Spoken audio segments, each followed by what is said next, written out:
Welcome back dear students. Business ethics के अंदर जो आज हम टॉपिक पढ़ रहे हैं वो है गांधी जी का सत्य अहिंसा का जो मार्ग हमें गांधी जी ने बताया था उस पर हम यहाँ पे डिस्कस करेंगे।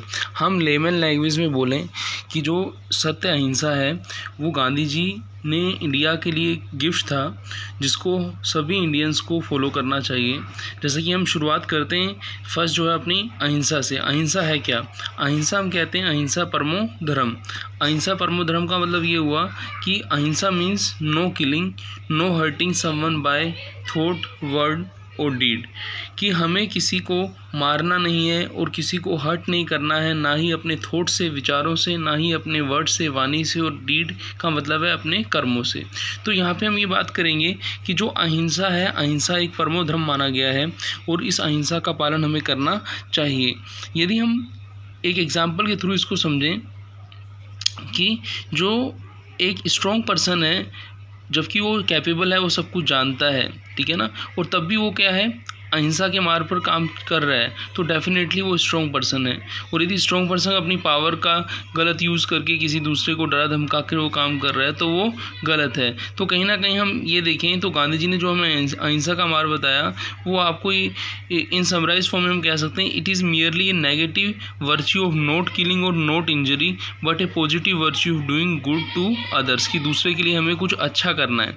अहिंसा is a supreme kindness and supreme self sacrifice, कि अहिंसा क्या है, आपका काइंडनेस और सेक्रीफाइस से जुड़ा हुआ है। यदि कोई पर्सन किसी दूसरे के लिए काइंडनेस दिखाता है और सेक्रीफाइस करता है तो कहीं ना कहीं वो अहिंसा के मार्ग पर है। यहाँ पे हम अहिंसा को हम नॉन वायलेंस भी बोलेंगे। It is a non violence in the thought, word and deed, कि जो नॉन वायलेंस होगा किस में होगा, उसके थॉट्स में होगा, विचारों में होगा, वर्ड शब्दों में होगा, डीड का मतलब उसके कर्मों में होगा। It is not only abstinence from killing और doing harm, it is also abstinence from causing pain through word, thought and resentment, कि आप किसी को खाली मारना ही नहीं कि उसको जान से मार देना अहिंसा है, आप उसको मन, कर्म, आपके जो विचार हैं, आपकी वाणी जो है और जो कर्म है उनसे आप उसको हर्ट करते हो तो वो भी क्या है, आपकी अहिंसा है। तो गांधी जी इन दोनों चीज़ों को ये मानते हैं कि एक स्ट्रॉन्ग पर्सन को भी ये चीज़ें फॉलो करनी चाहिए, ना केवल जो वीक पर्सन है उसको फॉलो करनी चाहिए, स्ट्रॉन्ग पर्सन को भी ये चीज़ें फॉलो करनी चाहिए। हम कह सकते हैं if a strong person know what he is a capable of doing and yet he is a not violent then he is a definitely strong person than other strong people. कुछ लोग ऐसे होते हैं जो अपनी शक्ति का, अपनी पावर का यूटिलाइजेशन करके दूसरों को डराते धमकाते हैं, पर जो स्ट्रॉन्ग पर्सन नहीं माने जाएंगे, वो स्ट्रॉन्ग पर्सन वही माना जाएगा जो अपनी कैपेबिलिटी से अहिंसा के मार्ग पर चल रहा है, वो एक स्ट्रॉन्ग पर्सन है। अब अहिंसा की मीनिंग हमने पढ़ा कि इसमें नॉन इंजरी और लव की हम बात करते हैं कि गॉड ने जो हमें गांधी जी ने कहा था कि जो सत्यमेव जयते, कि सत्यमेव क्या होती है, जय होती है, सत्यमेव विजय होती है। तो हमें ट्रूथ और लव के मार्ग पे चलना है। लव इन द सेंस ये है, लव आपकी कंप्लीट वैल्यू है। जैसे हमने एथिकल वैल्यू के अंदर पढ़ा था कि जो आपका ट्रस्ट होता है, रेस्पेक्ट होता है, अफेक्शन होता है, तो वो सब चीज़ें होने के बाद फिर आपका या तो गाइडेंस आता था, ग्रेटिट्यूड आता था, केरियर आपका केयर आता था, फिर कंप्लीट वैल्यू आती थी लव। तो जो आपका लव जो कंप्लीट वैल्यू है वो एसोशिएट करता है किसको, ट्रुथ को। यदि आपको किसी से लव है तो आप उससे कभी झूठ नहीं बोलेंगे, और यदि आप उससे झूठ बोल रहे हैं तो इसका मतलब है आपको उससे लव नहीं है। तो ट्रूथ और लव दोनों चीज़ें क्या होती हैं, ये कंबाइन होती हैं। यहाँ पे लिखा हुआ है ahimsa is the basis of search of a truth, the search is vain unless it is founded on ahimsa as a basis, only means for realising the truth is a ahimsa, कि हमें यदि सत्य की पहचान और सत्य के साथ हम चल रहे हैं तो वो क्या है, आपकी अहिंसा है। नेक्स्ट जो पैराग्राफ बता रहा है, अहिंसा रिक्वायर्स ट्रूथफुलनेस एंड फेयरनेस, की अहिंसा के अंदर दोनों चीज़ें होती हैं, एक तो ट्रूथफुलनेस का साथ होता है और अहिंसा मतलब वही आपका ट्रूथ में लव का जो होता है, इसके अलावा फेयरनेस भी होती है। There is only one whom we have to fear, that is God. When we fear God, we shall fear no man.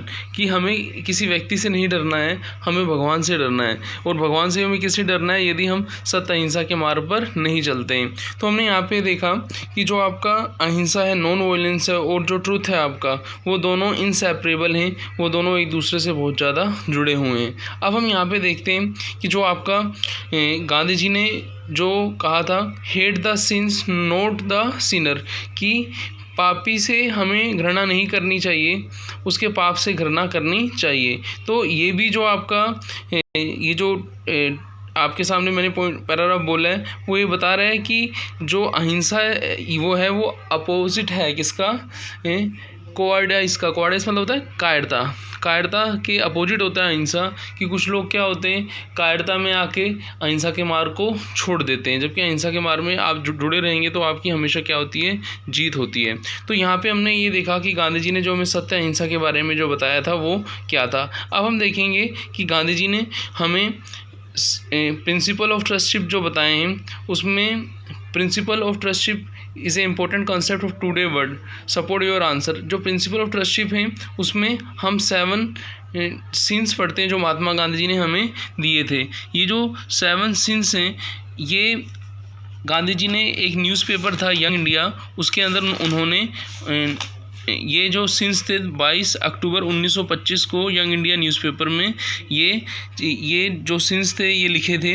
ये सीन्स क्या हैं, पहला है wealth without work. Wealth without work का मतलब ये हुआ कि शॉर्टकट से आपने कुछ अर्न किया है, मेकिंग मनी विदाउट एफर्ट और शॉर्टकट और मैनिपुलेटिंग अदर, कि यदि आपने पैसा कमाया है वो भी कैसे, किसी को धोखा देके या फिर कोई शॉर्टकट से आपने पैसा कमाया है तो वो आपका क्या माना जाएगा, गुनाह माना जाएगा। वो फर्स्ट सिन है वेल्थ विदाउट वर्क। फिर आपका सेकंड सिन क्या है, वो है pleaser without consciousness. Pleaser without consciousness का मतलब ये हुआ कि एक पर्सन है वो क्या करता है, अपने प्लीज़र के लिए दूसरे को हार्म करता है। आपने वुमेन हरासमेंट देखा होगा कि एक पर्सन अपने सुख के लिए, अपने प्लेजर के लिए दूसरे को क्या कर रहा है, हार्म कर रहा है। तो कहीं ना कहीं वो पर्सन क्या हो गया, सेल्फिशनेस आ गई पर्सन के अंदर। तो वो आपका सेकंड सिन है। फिर हम बात करेंगे थर्ड सिन क्या है, knowledge without character. Knowledge without character जो है आज के टाइम में देखने के लिए मिलता है कि हमें नॉलेज तो है लेकिन हमारे साथ हमारे पास करेक्टर नहीं है। और आपको हमेशा ध्यान रखना है कि यदि आपके पास नॉलेज है तो नॉलेज से पावर मिलती है, और जो करेक्टर है आपके पास तो उससे आपको रेस्पेक्ट मिलेगी। और respect in the sense, character in the sense मतलब ये हुआ कि यदि आप ऑनेस्ट हो तो लोग आपको रेस्पेक्ट करेंगे नहीं करेंगे, तो ऑनेस्टी आपका क्या हुआ, एक तरीके से करेक्टर हुआ। अब हम यहाँ पे इस तरीके से भी समझ सकते हैं नॉलेज विदाउट करेक्टर को, कि एक बार करेक्टर बिल्ड हो गया तो नॉलेज बाद में बिल्ड की जा सकती है।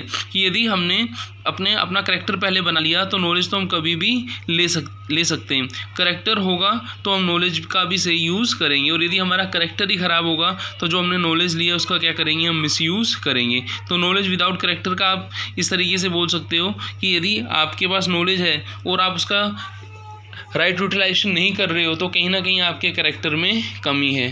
तो इसलिए हमें क्या करना चाहिए, हमें अपनी नॉलेज को बढ़ाना चाहिए ताकि हमें पावर मिले, और अपने करेक्टर को भी साथ के साथ हमें क्या करना चाहिए, इम्प्रूव करना चाहिए। करेक्टर का मतलब जैसे ऑनेस्टी है, इंटीग्रिटी है, ये चीज़ें हमें अपने अंदर लानी चाहिए। जबकि हम आजकल किस पर फोकस करते हैं, अपने नॉलेज पे फोकस करते हैं, करेक्टर पर फोकस नहीं करते हैं। फिर नेक्स्ट है आपका कॉमर्स विदाउट मोरलिटी।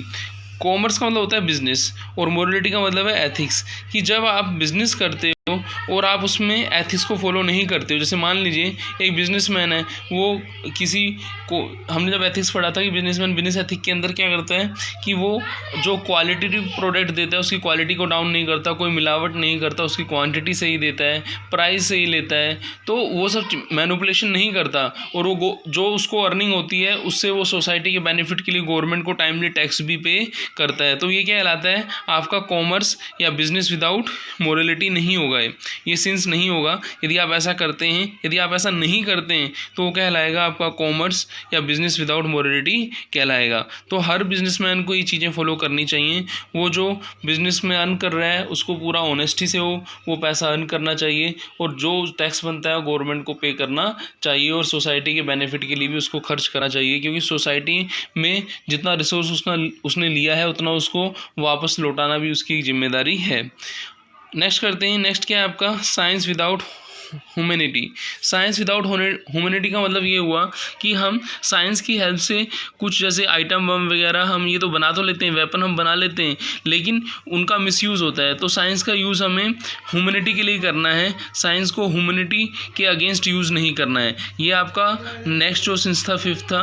अब आते हैं 6 इन क्या है, वो है आपका religion without sacrifice. Religion without sacrifice का मतलब ये हुआ कि यदि आप किसी मंदिर के अंदर जाते हो तब तो आपका बिहेव अलग सा रहता है, उस एनवायरनमेंट के अंदर आप अलग रहते हो, लेकिन उस मंदिर से जब आप बाहर आते हो या फिर मस्जिद से बाहर आते हो या गुरुद्वारे से बाहर आते हो तो आपके अंदर वो चेंजेस आ जाते हैं, उस एनवायरनमेंट के अकॉर्डिंग आप चेंज हो जाते हो। तो रिलीजन, यदि आपको रिलीजन के साथ चलना है तो आपको अपने रिलीजन के अकॉर्डिंग सैक्रिफाइस भी करना होगा। ये नहीं आप वहाँ मंदिर में जाके तो आप सैक्रिफाइस की बातों को बोलते हो और जब बाहर आते हो वो सब चीज़ें भूल जाते हो। तो रिलीजन विदाउट सैक्रिफाइस भी गलत है। फिर क्या है, पॉलिटिक्स विदाउट प्रिंसिपल। आपने देखा होगा आजकल कुछ, सभी राजनेता की बात नहीं करता, कुछ राजनेता ऐसे हैं जो ग्रीड और पावर के लिए क्या करते हैं, पार्टी को स्विच कर देते हैं। और पार्टी को स्विच कर देते हैं तो इसका मतलब क्या हुआ, इसका मतलब ये हुआ उन्होंने पॉलिटिक्स की है विदाउट प्रिंसिपल।